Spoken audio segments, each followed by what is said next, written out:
नमस्कार मित्रों, astro talkies में आप सभी का बहुत बहुत स्वागत है। आज का जो हमारा विषय है वह धन के संबंध को लेकर के है। लोगों को इस बात की बहुत चिंता होती है कि उनके पास कितना धन होगा, उनके पास किस प्रकार की लक्ष्मियां होंगी, उनका धन और परिवार का कैसा संबंध रहेगा।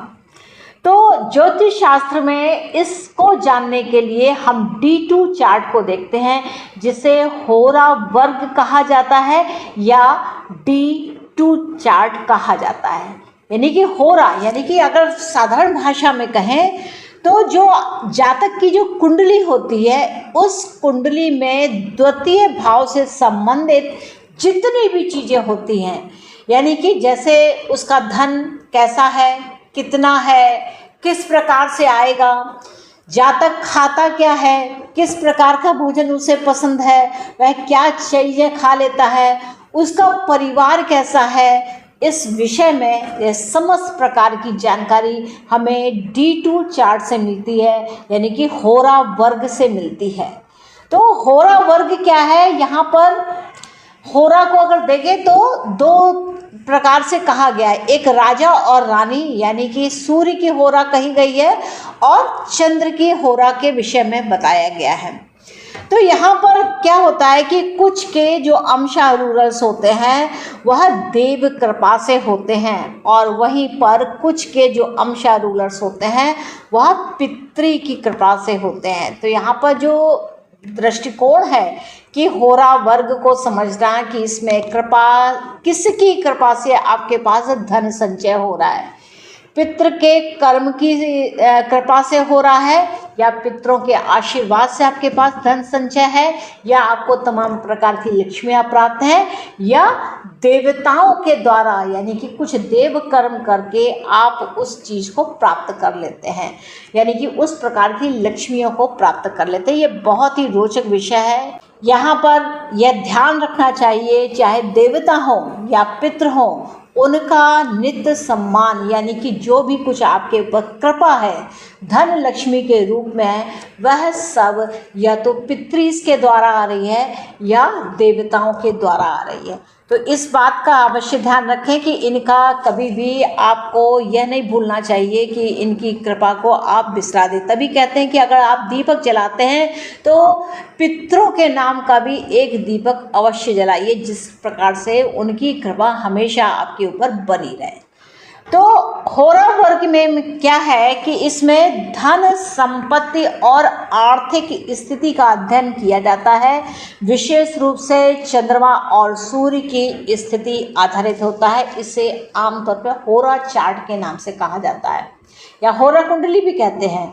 होरा वर्ग वैदिक ज्योतिष में कुंडली के 12 भावों से दूसरे भाव का प्रतिनिधित्व करता है, यानी कि व्यक्ति की वित्तीय स्थिति क्या है, उसकी आर्थिक स्थिति क्या है, वह कितना धन संचय करता है, उसके आय के कैसे स्रोत हैं, उस आय से बचता क्या क्या है, इस प्रकार का यहाँ पर भाव होता है।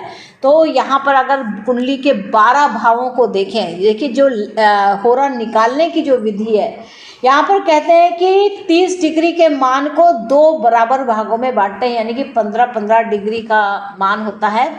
और चूंकि आजकल सॉफ्टवेयर इतने सारे हैं कि आपको D2 होरा का जो चार्ट है वह आसानी से प्राप्त हो जाएगा। आप गणित लगाना चाहते हैं तो उस गणित के लिए मैं अलग से एक वीडियो बनाऊंगी, लेकिन आज की इस एपिसोड में हम समझेंगे जो कुंडली के 12 भाव होते हैं वह D2 चार्ट से हमें किस दिशा को दिखाते हैं, किस ओर इशारा करते हैं कि हमारे पास किस प्रकार से कितनी संपत्तियां होंगी। तो यहाँ पर देखिए जो 12 भाव है, इसमें जो मुख्य यहाँ पर जो दर्शन बताया गया है, प्रथम भाव यानी कि ये D2 चार्ट का जो लग्नेश है वह कहाँ पर बैठा हुआ है। इस बात को जरूर देखिए कि D2 चार्ट का जो लग्नेश है तो वो क्या है, एक ऐसी स्थिति को बता दें कि यह लगन धन को कमाने के लिए कहाँ कहाँ जाती है, या किस भाव में बैठ करके कहाँ से धन लेकर के आएगी। अब अगर लगन का स्वामी मान लीजिए अष्टम भाव से हो जाए तो यानी कि व्यक्ति विरासत का धन यहाँ पर कमाता है। तो हम लोग सीरियल से चलते हैं कि पहले भाव को देखते हैं। तो पहले भाव क्या है, जो धन की बात है वह व्यक्तित्व, शारीरिक स्वास्थ्य और जीवन की समग्र दिशा है। तो यहाँ ध्यान देना, यह भी एक धन है। अगर आपका शरीर सही नहीं है, यानी कि शरीर रूपी जो आपका स्वास्थ्य रूपी जो धन है वह अगर सही नहीं है तो यह सब बेकार है। द्वितीय भाव यानी कि D2 चार्ट का दूसरा भाव हमें बताता है धन के बारे में, संपत्ति के बारे में, परिवार के बारे में, वाणी के बारे में, यानी कि संकलन, यानी कि जिसको कहते हैं कोष, कि मेरी गुल्लक में कितने पैसे, मेरे बैंक में कितने पैसे, इस प्रकार का ये, यानी कि परिवार भी एक प्रकार का गुल्लक होता है, यानी कि जिसमें आप डेली थोड़ा थोड़ा करके वहाँ पर अपना परिवार का संकलन करते हैं। तो ये D2 चार्ट का द्वितीय भाव है। तीसरा भाव हमें दिखाता है कि हम धन के लिए कितना साहस करते हैं, कितना पराक्रम करते हैं, भाई बहन या छोटी यात्राओं से किस प्रकार से यह धन को अर्जित कर सकते हैं, या हमारे भाई बहन भी हमारे लिए एक प्रकार का धन है। आपके जीवन में उनके कुछ ना कुछ रोल रहेंगे, कुछ ना कुछ उनका महत्व रहेगा। चतुर्थ भाव की अगर बात की जाए तो यहाँ पर माता से संबंध है, यहाँ पर भूमि से संबंध है और वाहन से भी संबंध होता है।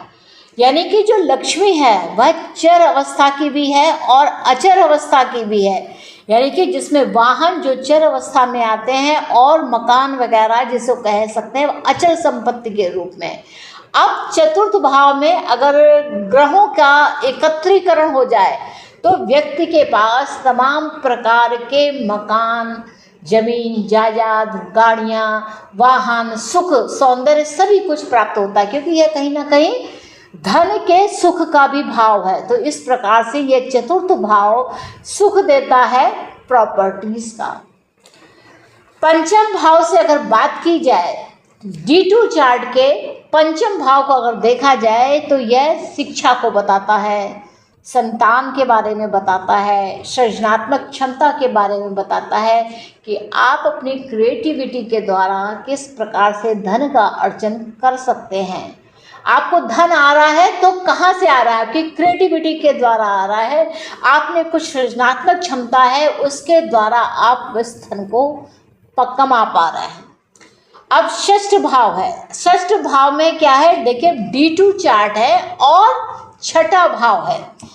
यहाँ पर रोग, ऋण और शत्रु, उसके साथ साथ कॉम्पिटिशन्स, यानी कि किसी कॉम्पिटिशन में विजय प्राप्त करना धन कमाने के बराबर होता है। यानी कि मुद्रा में आपने कुछ कमाया, इज्जत कमाई, आपने कंपटीशन किया, आप उसमें विजयी हुए, तो षष्ठ भाव यानी कि D2 चार्ट का छठा भाव हमको प्रतियोगिता में हम विजय प्राप्त कर पाएंगे या नहीं कर पाएंगे, तो यहाँ पर ग्रहों की स्थिति को देखना पड़ेगा और षष्ठ भाव का स्वामी किस भाव में बैठा है उसके अनुसार यह चीज़ें निश्चित होंगी।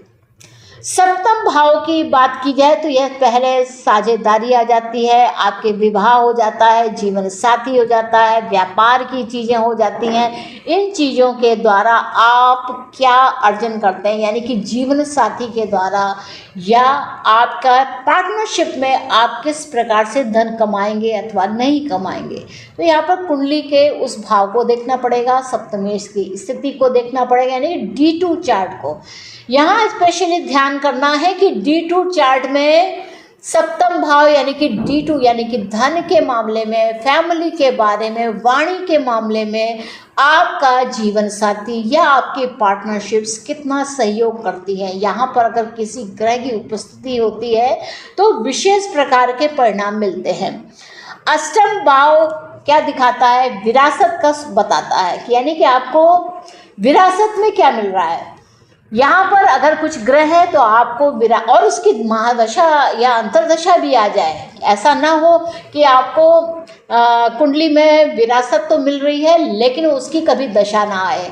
लेकिन D2 चार्ट में उसकी कभी दशा ही ना आए। जब दशा नहीं आएगी तो वह कभी फलित नहीं होगा।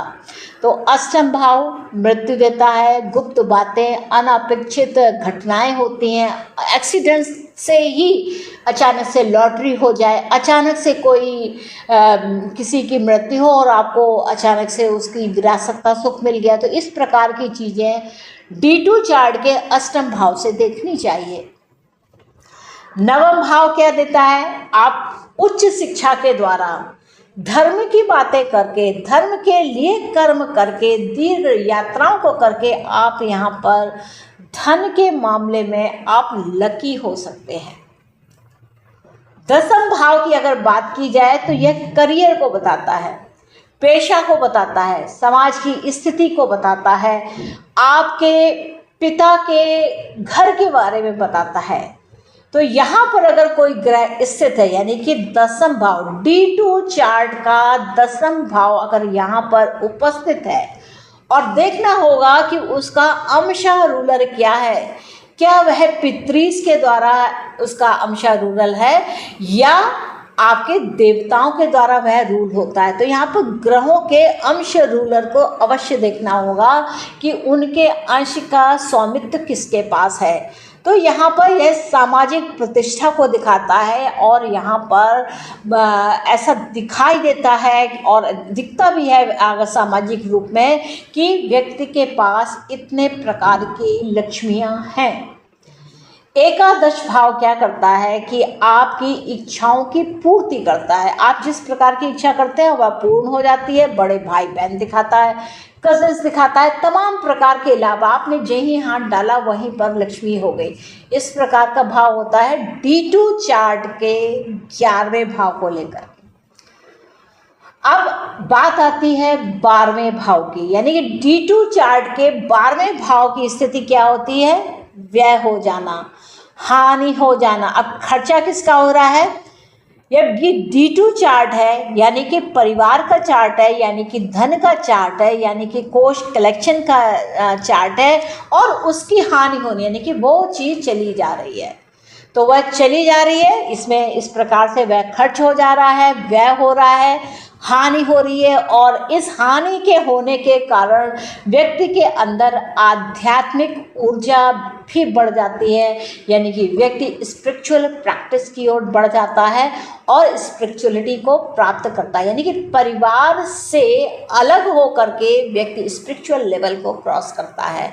और यही जो भाव है, यानी कि 12वां भाव है, यह विदेश यात्रा भी दिखाता है। तो इस प्रकार D2, ये सारी जितने भी चीज़ें थी वह D2 चार्ट को लेकर के थी, यानी कि होरा चार्ट को लेकर के।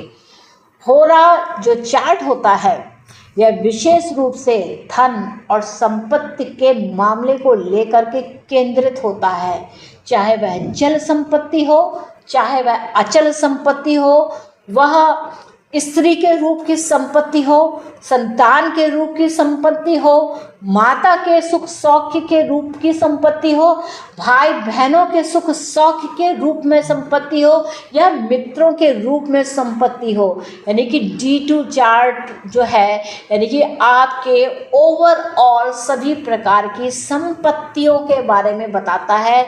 और यहाँ पर यह हर भाव का अध्ययन करना, विभिन्न ग्रहों की स्थितियों को देखना अति आवश्यक है, और इसमें दृष्टियों के माध्यम को भी देखना चाहिए। जैसे मंगल है, शनि है, गुरु है, इन्हें विशेष प्रकार की दृष्टियाँ प्राप्त हैं, और मंगल, गुरु और शनि किस भाव में बैठे हैं तो वहाँ पर किस प्रकार से यह कर्म करके या किस प्रकार से कर्म करके कहाँ से संपत्ति के विषय को एकत्र करना है।